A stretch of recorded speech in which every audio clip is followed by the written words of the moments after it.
Thank you for joining our talk. Like she just said, this is from AD to SaaS.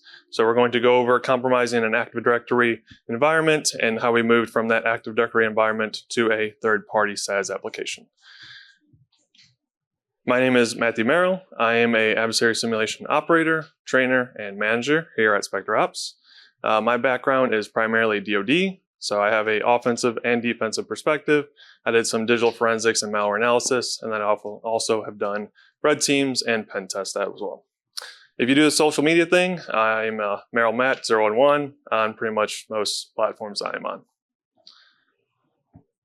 And I'm Zachary Stein. I'm a senior consultant here at SpectreOps. Similar to Matt, minus the government work, I also have done backgrounds in penetration and red teaming from small businesses to Fortune 500. I love anything Active Directory and doing all these operations, red teams, and etc. X, Sinzac 21. Awesome. Before we start, I kind of want to start with an agenda. So I kind of want to cover what this presentation is going to be about.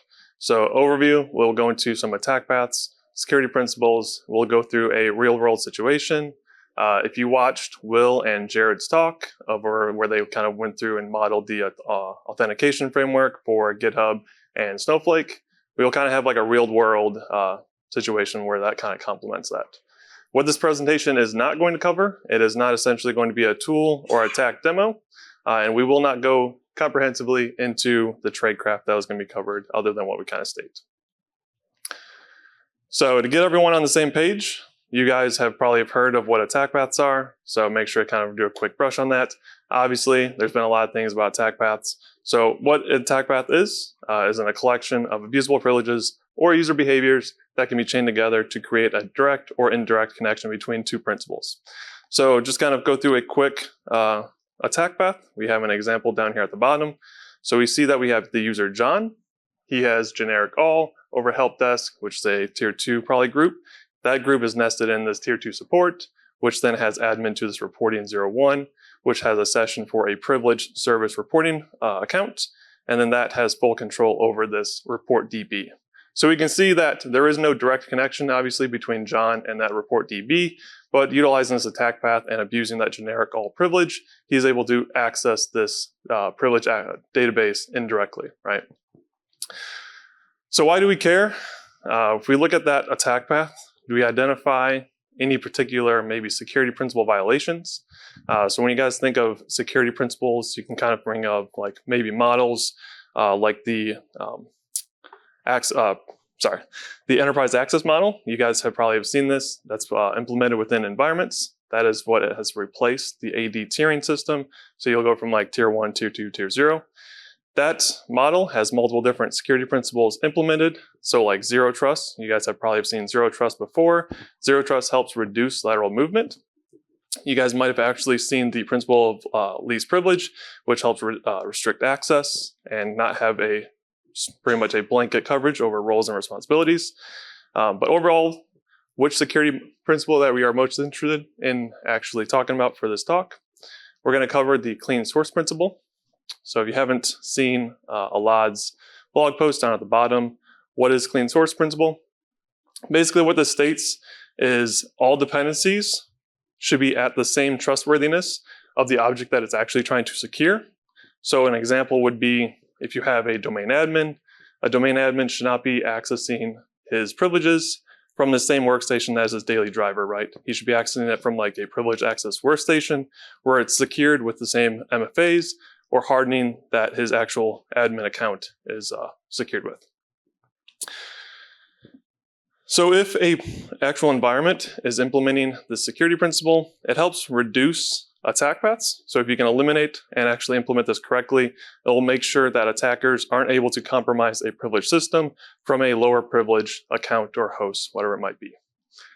And to quote Alad from his blog post, every attack path must contain a CSP violation. And that's kind of what we're going to cover when we kind of go forward this.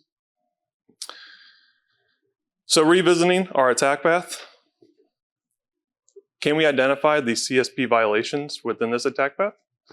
You should be able to identify at least two. Hopefully you guys identified that the user John has that generic all privilege over that help desk group. This privilege, we can kind of make the assumption that the user John is a lower privilege standard user that has no administrative access. He should not have that generic all over that more privileged group, right? The second one is that service reporting service account should not have a session on this lower trustworthiness host, that reporting 01. So there should not be a tier 0 privileged account with a session on a lower trustworthy host. So why is this important? Why do we care about this? Basically, if we are able to actually build an attack path, right? So in our situation, we're going from AD to SaaS. That attack path that we previously stated, this one down at the bottom, let me go back to it. This attack path down at the bottom is a very simple attack path that Bloodhound should be able to identify, right? There's a clean source principle violation. We're able to actually map this directly. But if we're trying to target a SaaS application that doesn't have an attack path that we're able to actually model and map via Bloodhound, how are we able to take these security principle and actually apply that to help us identify an attack path, right? So if we try to map this, this is kind of the situation, the scenario that we are going to actually walk through. So we have our AD, right? That we're going to say that we start from AD somewhere, we have some kind of seated access host, and we're trying to identify and move to this SaaS application.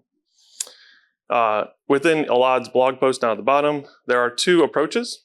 You can have a outbound control approach where you're trying to analyze all of your outbound controls from where you're actually going to be seated. So if you're a seated access on some kind of host, you're going to actually go through and see where you can move from there and try to identify what you can actually see, right? That is a very opportunistic view, and you're pretty much moving from what you have obviously direct access to, right? The second approach is inbound controls. So this one is you're actually going to look for a very specific resource.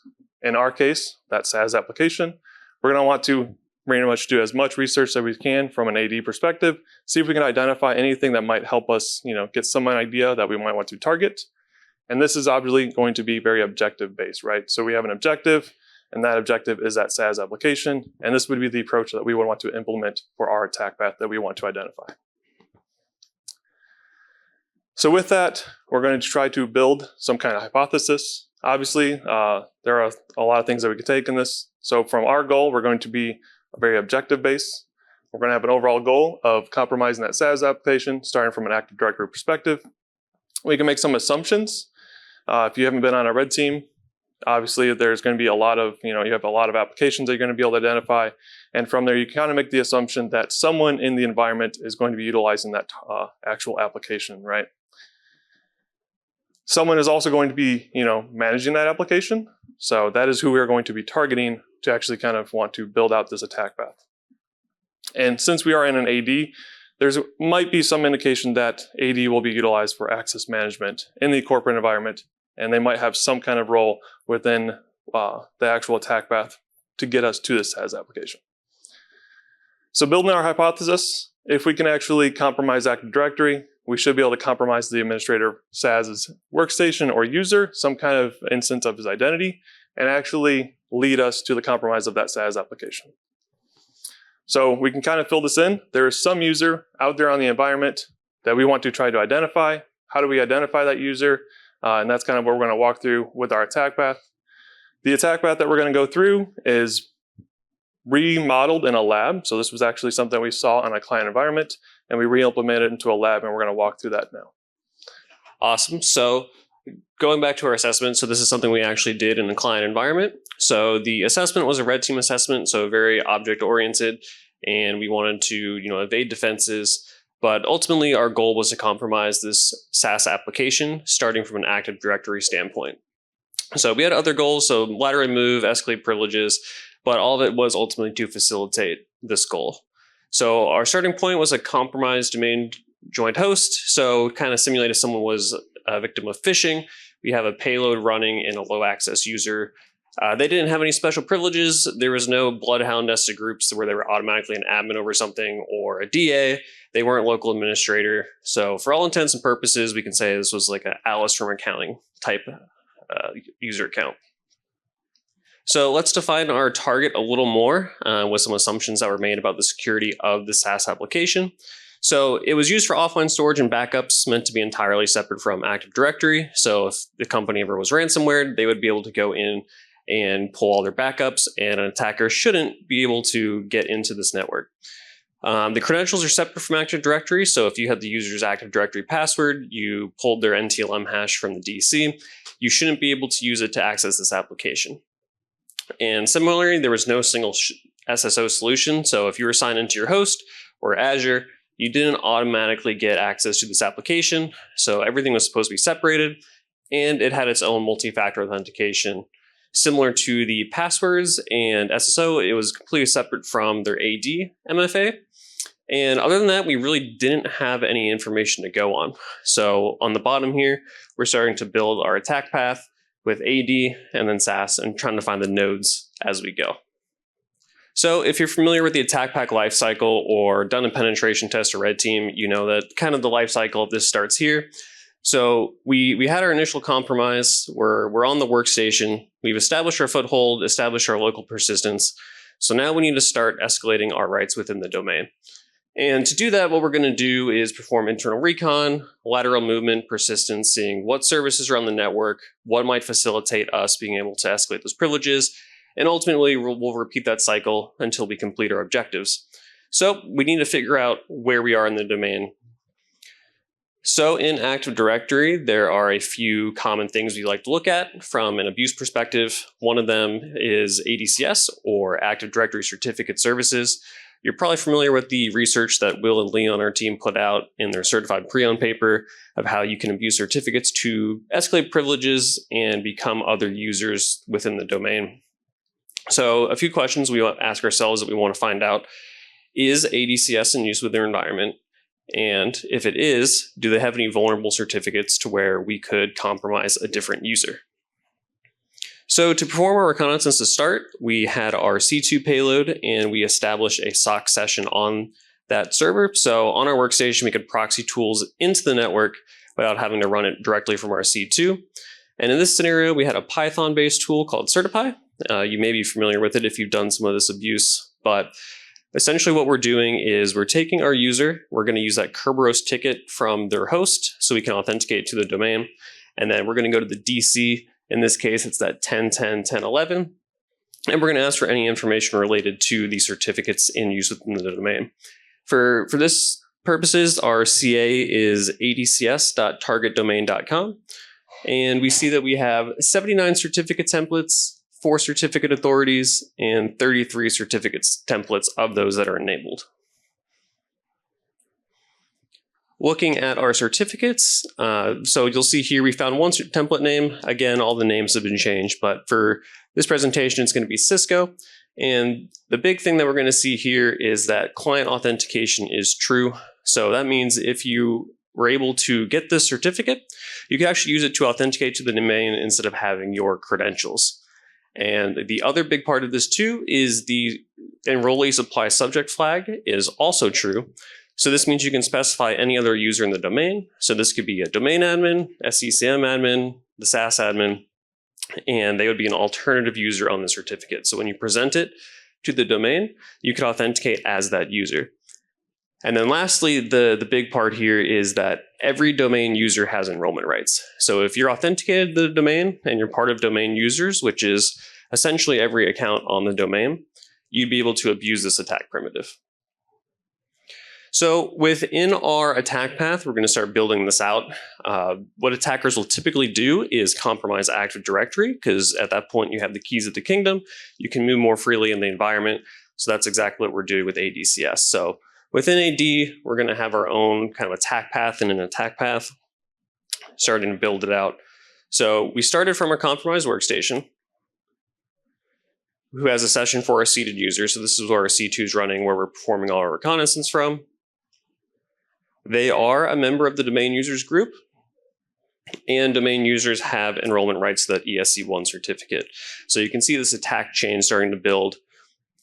So now the question is, if we can be any user we want in the domain, who do we want to target?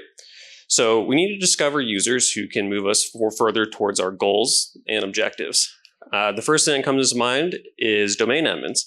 They typically have administrative rights to most, if not all, hosts in the domain. But another group that's very important is SCCM admins, which I would argue are sometimes more powerful than domain admins. So SCCM, if you're unfamiliar, is Microsoft Configuration Manager.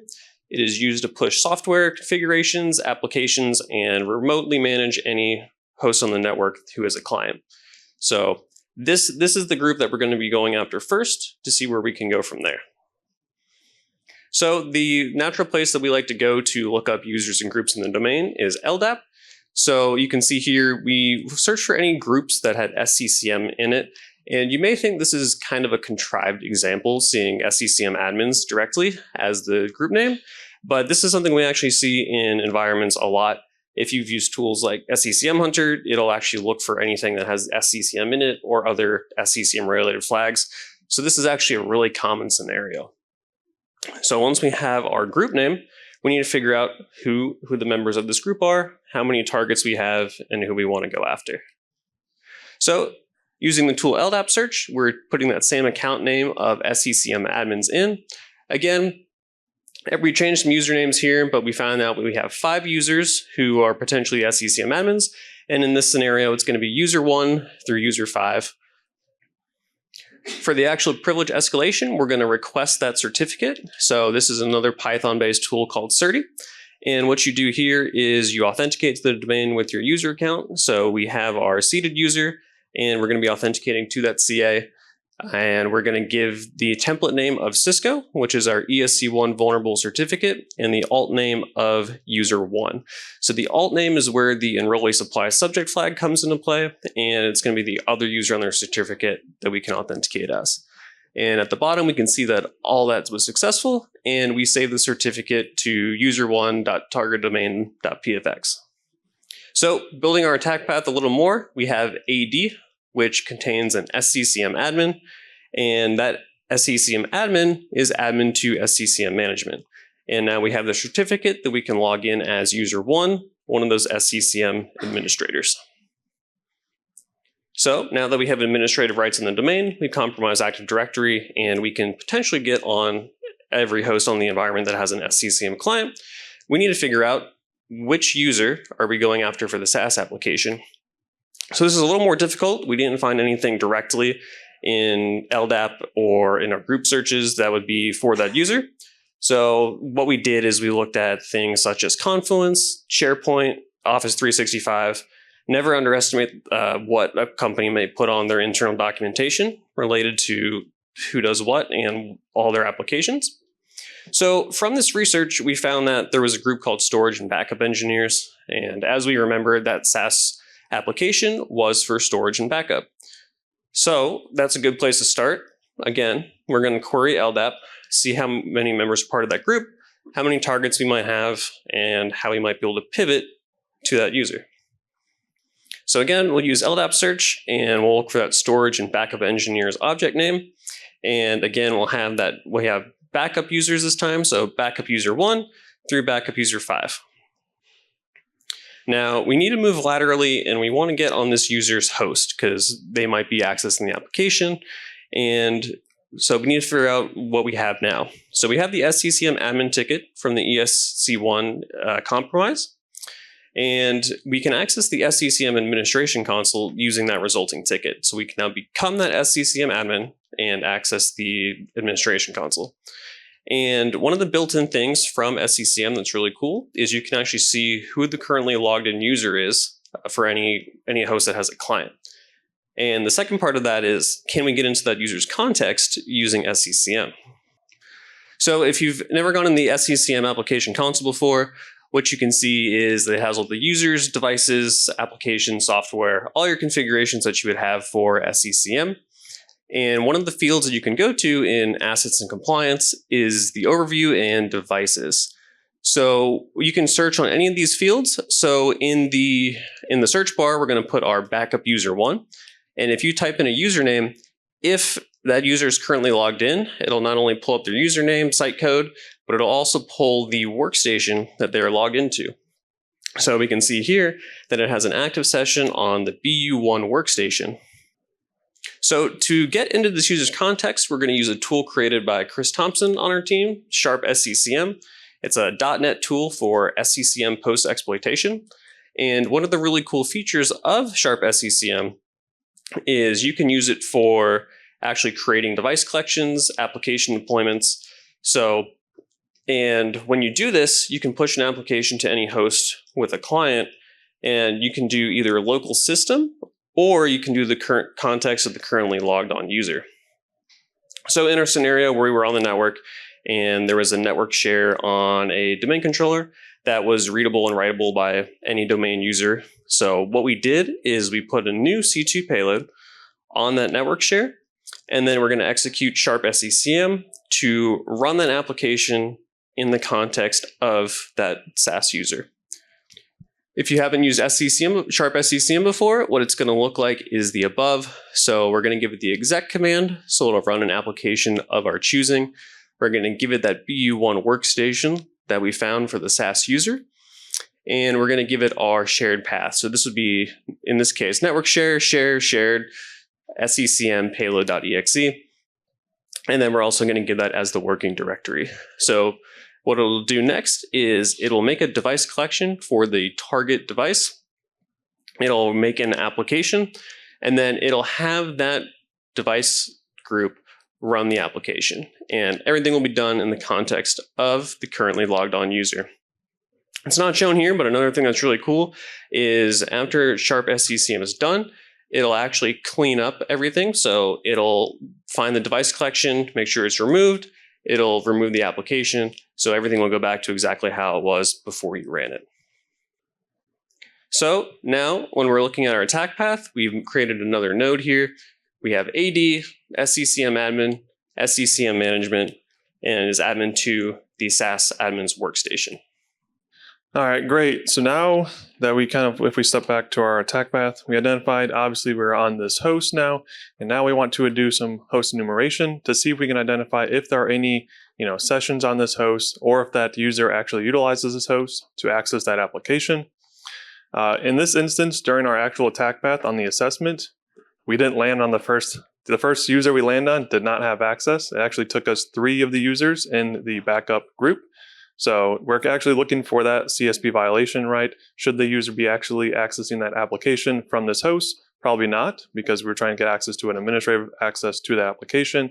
But in this instance, we did identify a user. He did have a session. And how did we want to pull that session from those cookies? There's multiple different ways. In our instance, we're going to use remote debugging ports, but you can do like Sharp Chrome, where you can actually just dump the cookies from Windows DP API. But there are multiple different attacks that we can utilize. So to dump those cookies, we went through and we did some host enumeration to identify what browser the user was utilizing. We identified that he was using actual Microsoft Edge, and we went through and set up the remote debugging port. So if you haven't done this, it's a pretty common attack technique to actually dump the cookies. You go ahead and actually kill the browser that you were trying to actually enable that remote debugging port, restart it, and then you're going to proxy your tool in, because that remote debugging port starts a port open on localhost. So going through, utilizing our C2, did that exactly, process list, identified the Microsoft Edge. We want to identify the parent Microsoft Edge so that when we kill it, it kills all other child processes. And then we want to actually execute that Microsoft Edge. If you see down at the bottom, you have the remote debugging port argument. And then one other one to call out is the restore last session. Since we are in a red team's perspective, we want to kind of maintain some kind of stealth. So to help not tip off the user, you can add that restore last session. So if you ever seen like your Chrome browser crash, it'll prompt that little thing saying restore. This kind of helps, not tip off the end user. So now that we have that remote debugging port listening on that end user for that SaaS application, now we have to do some kind of tunneling. So that port is listening locally.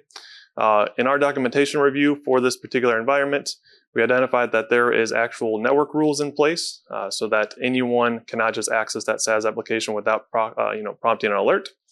So to get around that, we want to actually proxy all of our traffic through the SaaS application's workstation to actually prevent any alerts from firing. And how we're going to do that is just initiating a SOX proxy through our C2 agent. So go ahead and set that up.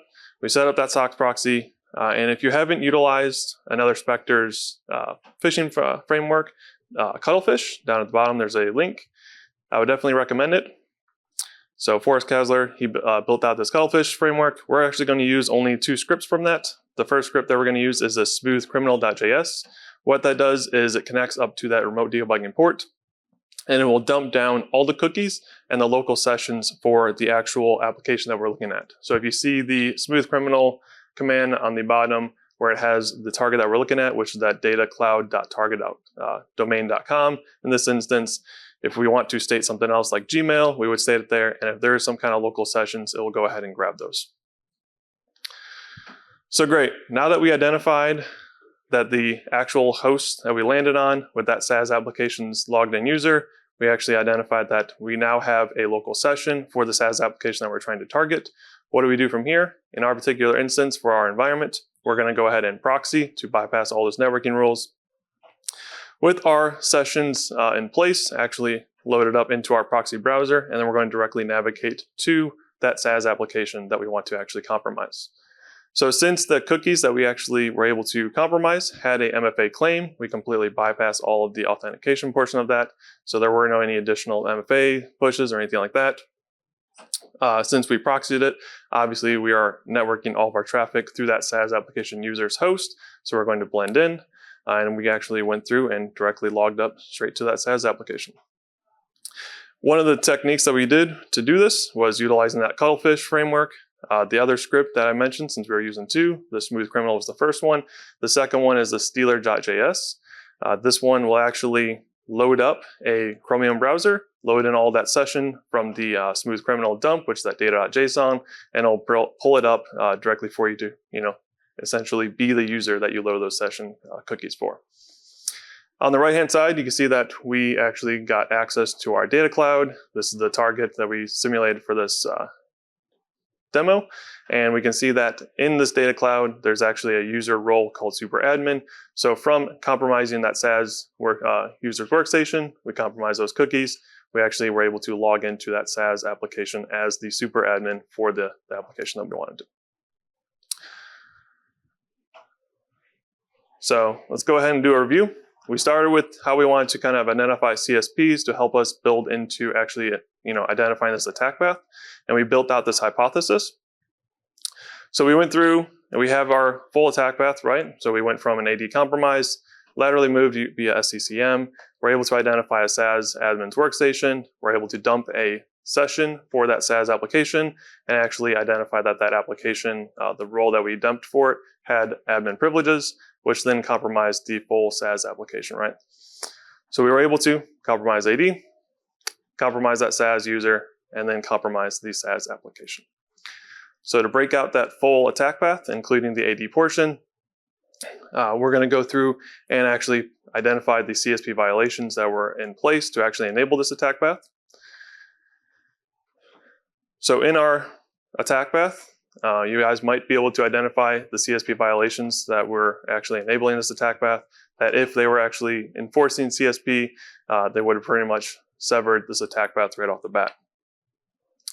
So the first one is that domain users has that enrollment rights to that ESC1 escalation certificate template.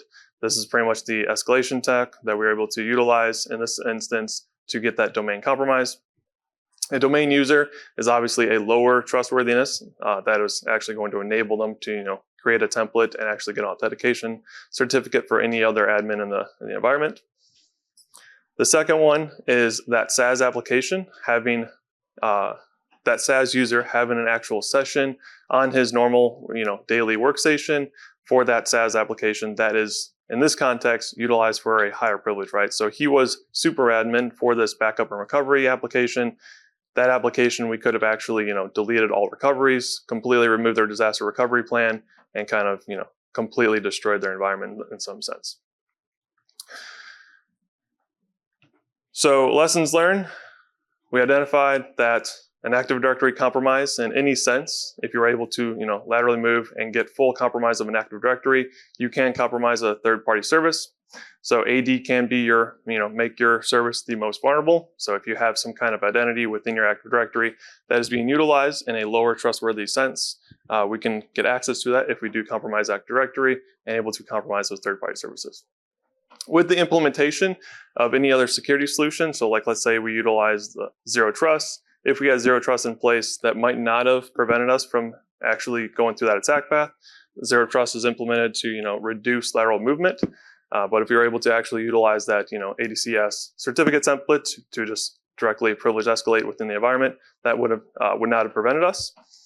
Even though the SaaS application is using separate passwords, so we showed that the SaaS application was not directly connected to Active Directory. It had its own password, its own MFA prompt.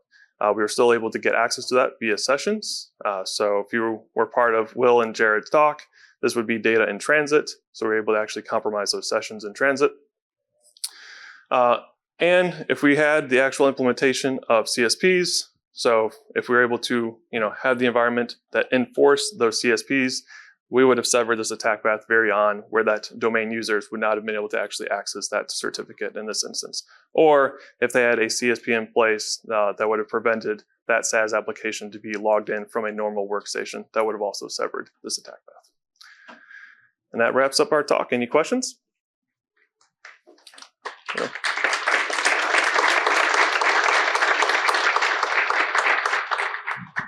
With respect to the ADCS compromise, something I've been looking for and I haven't been able to find. Do you know if anybody has written something that will enhance logging of ADCS so that it logs the subject alternative name? Because you could compare that with a requester and flag, if you could do that. I'm not sure if the Windows event log logs the subject alternative. So I'm not familiar with it. We might have some research on it. Any other questions? Hey, thanks, guys. So I had to do a similar thing to this. The customer is interested in starting local Active Directory and going out to a SaaS app, but they ended up doing everything right? They were accessing from a PAW. We ended up compromising the PAW and doing a similar technique. Is there anything else you can recommend to the customer? Because we were just basically like, harden your PAW and do stuff like that. Is there anything else you can tell them? Yeah, from that perspective, I would say if you can sever how you escalated within the Active Directory, that would be the target point. But once you compromise Active Directory, a privileged access workstation is not going to be, you can actually compromise that. So, got it. Thanks. But you could also do, and you said hardening, but some things like I know with Chrome, you can disable remote debugging ports and you can do additional security there. So if that wasn't something you looked into, that's something you could potentially do as well. Yeah, we've been in environments where there's a detection in place for the remote debugging port. So just looking for that command line logging, that would trigger an alert and that would spark an investigation. So we've definitely seen that in place. All right. Thank you.